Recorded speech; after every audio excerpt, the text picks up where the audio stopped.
So hello everyone, कैसे हैं आप सभी। आप एकदम बढ़िया ही होंगे। गाइस, आज हमारे पास आ जाता है एयरटेल का छोटा मोबाइल जो कि पानी में गिरा होता है, तो फिर उसको हमें बचाना होता है। तो फटाफट से हम उसको फटाफट से खोल देते हैं और खोलने के बाद फिर मैं उसके परिजनों से बात करता हूँ कि इस फ़ोन को हुआ क्या है। तो उसके परिजन मेरे को बहुत ज़्यादा परेशान नज़र आते हैं। तो फिर वो बताते हैं कि भैया ये बच्चे ने पानी में गिर दिया है। तो फिर उसके बाद मैं उसको फटाफट से OTT में लेता हूँ और ऑपरेशन के लिए लगा देता हूँ।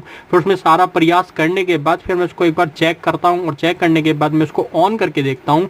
फिर ऑन करने के बाद मेरे को राहत मिलती है थोड़ी सी, क्योंकि उसकी चार्जिंग प्रॉपर हो रही होती है। और फिर उसको वेंटिलेटर से हटा देता हूँ, समझ लो। फिर उसके बाद मैं उसके पे एक लाइट देखता हूँ और एक सी आवाज़ सुनता हूँ और फिर मेरे को प्रॉपर लग जाता है कि ये अभी बेटर कंडीशन में है। तो परिजनों को मैं उसके बारे हालात में बताता हूँ और परिजनों को भी सुनकर थोड़ी सी राहत मिल जाती है। फिर उसके बाद मैं उसको पूरा रिपेयर कर उनको दे देता हूँ।